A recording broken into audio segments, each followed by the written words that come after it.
as we navigate life right now, we want to make sure you can stay safe too. With all this uncertainty, scammers, they're on the prowl and taking advantage of others, looking for their next victims. Thankfully, we have some help for you.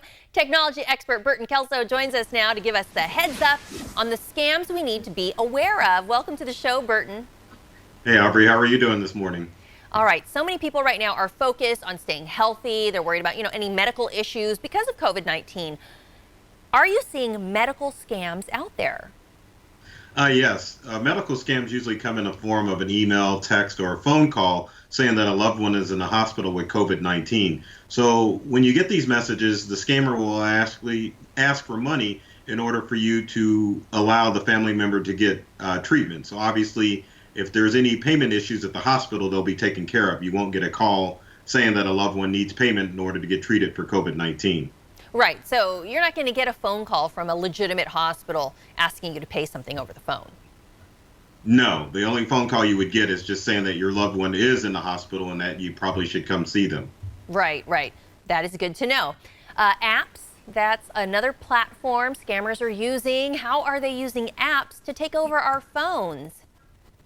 Well, with COVID-19, people want to keep track of where there's outbreaks. So app developers, especially scammers, will create fake apps that will ask for money or that will ask for personal details in order for you to get information about COVID-19. So you really need to make sure you be careful which apps you download. The only ones you want to use are from the CDC and from the World Health Organization. Any other apps that you see out there that tout to let you know where outbreaks are occurring, you want to ignore those. And of course, never give out any personal information with the phone app. Right, and I'm noticing a pattern. They're asking you for money, whether it be by phone or over the app, so that's probably a little red flag people should know about. How do you check if the app is approved by Apple or Android?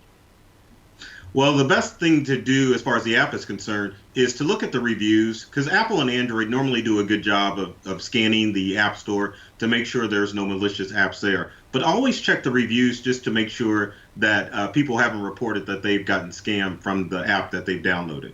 Yeah, you got to do a little bit of due diligence there to make sure that you're not going to get taken advantage of. And right now, a lot of people, are being very generous, wanting to give to charity. But some of these scammers are also using these charity, situations to run a scam, right? That's right.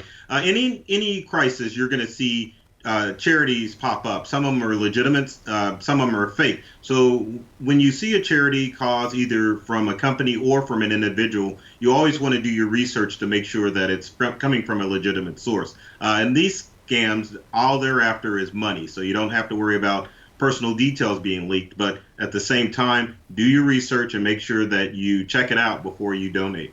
Yeah, I tend to be very skeptical myself, so I hear your advice to really, see where this is coming from. A big thing right now, because a lot of us are just at home, is online shopping. Very, very popular. It's been popular, but especially right now. How are scammers using that to their advantage? Well, this comes in a variety of different ways. You can have fake merchants pop up on Amazon selling products that you may or may not get. They get your money, you may get your product. Sometimes they will ship you the product, but then they'll claim that they owe you a refund, and then they'll get your credit card details and, of course, steal money out of your credit card accounts. But any online retail shops that pop up, you want to make sure you do your research to make sure they're coming from a legitimate source. But it always pays to stick with your mainstream retailers, whether it be brick and mortar or online stores. Yeah, good advice. What are some of the things that these scammers that they're trying to sell online? It could be anything. I know an individual who got scammed for buying a battery pack for their Dell computer. They bought the product, they got it, and then next thing you know, the company called and said, hey, we made a mistake. We need to refund you some money. So the guy gave everything, credit card, driver's license. So his identity was definitely at risk. Oh man, that's not a good thing. I know I'm always on high alert. Like, what email is this coming from, and who's asking these questions? So finally, explain the sextortion scams that are circling the internet right now, and how can consumers protect themselves from falling victim to that scam or any of the other scams? Well, sextortion scams come in the form of an email that has your password as the subject.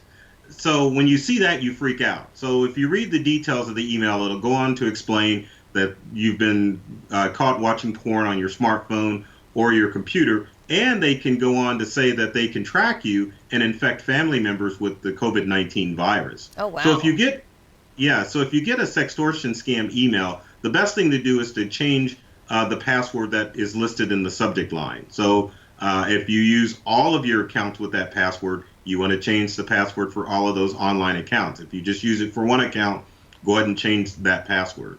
But yeah, you definitely just need to get in the habit of changing your passwords on a regular basis. I would say probably every 60 to 90 days to kind of help prevent stuff like that happening. All right, good advice. Change those passwords. Really be a little skeptical, I guess, when you get any of these inquiries, whether it be by email, by phone, or something you see online. If it looks too good to be true, it might. And make sure they're not asking for your personal details. That's what I got from you today, Burton. Thank you so much for joining us.